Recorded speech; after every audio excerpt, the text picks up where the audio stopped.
I give the floor to the transition president of Burkina Faso, Ibrahim Traoré. Please, Traoré. Mr. Traoré.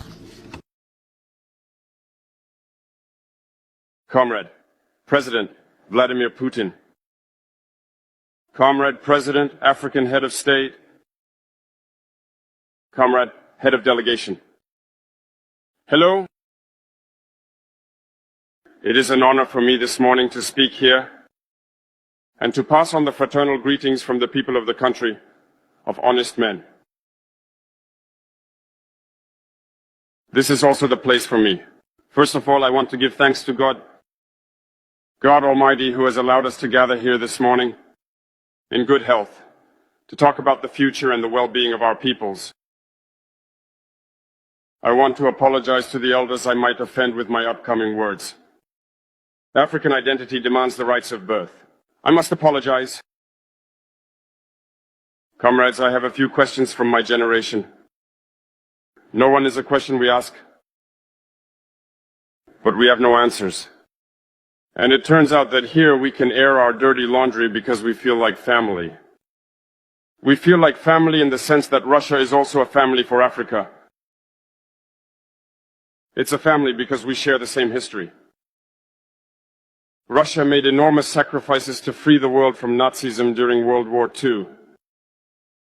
The African peoples, our grandfathers, were also forcibly deported to help Europe get rid of Nazism. We share the same history in the sense that we are the forgotten peoples of the world. Whether in history books, documentaries, or films, we tend to overlook the significant role that Russia and Africa played. Right now, we are here to talk about the future of our peoples,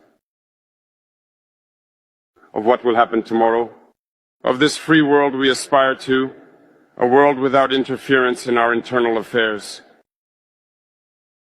We have the same perspectives, and I hope this summit will be an opportunity. So, to be able to build very good relationships for a better future for our peoples. The questions that my generation is asking are the following. If I can sum it up, it's not understanding how Africa, with so many riches beneath our soil, with a generous nature, of water, with abundant sunshine, Africa is today the poorest continent. Africa is a hungry continent. And how is it that our heads of state are traveling the world begging? Here are some questions we are asking ourselves and for which we still have no answers.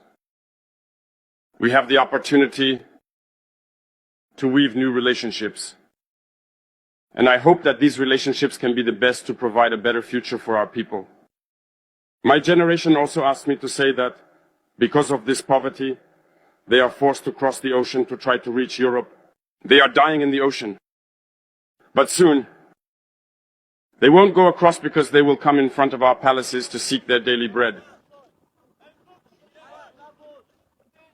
As for Burkina Faso, today we have been facing for more than 8 years, in the form of protest, the most barbaric, the most violent form of neocolonialism, of imperialism. Slavery still seeks to impose itself on us. Our ancestors taught us one thing well. The slave who is unable to take on their revolt does not deserve anyone to pity their fate. We do not seek pity for our fate. We do not ask anyone to pity our fate.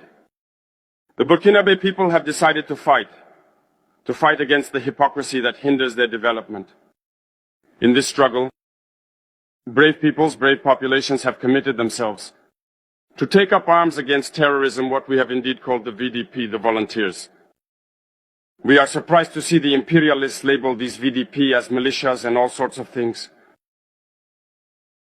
It's disappointing, because in Europe, when people take up arms to defend their homeland, they are called patriots.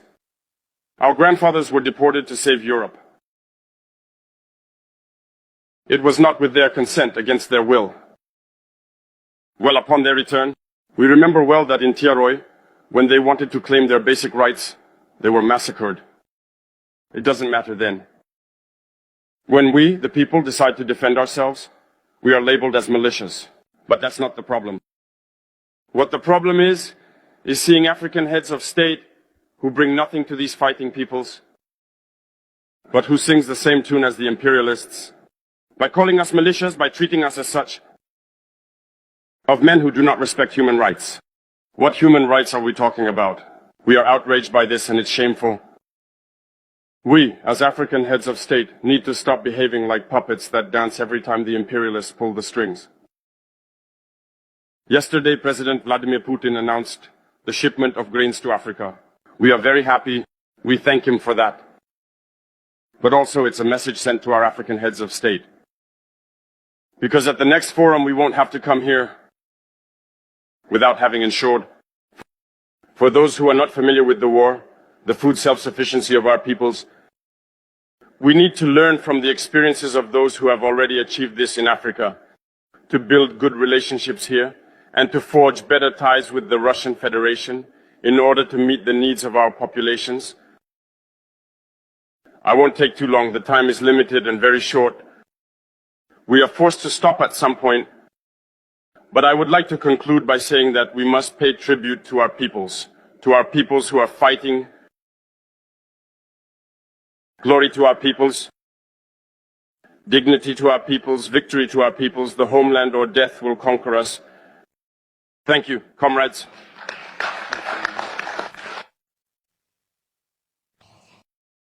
I would like to express my heartfelt gratitude to you, Jean-Pierre, for your invaluable support and assistance. Your help has been truly appreciated, and I am sincerely thankful for everything you have done. I would like to draw your attention to the issue of Russia regarding Nazism. The issue of Russia regarding Nazism.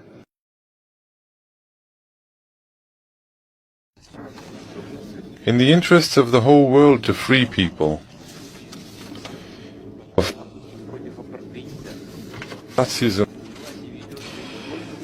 the struggle against apartheid and colonialism is not fought solely in the interests of Africa. This struggle leads to results that improve situations all around the world. It's the whole world that benefits from it. In this sense, I agree with Mr. Touré. It reminds us of what happened during the Soviet era.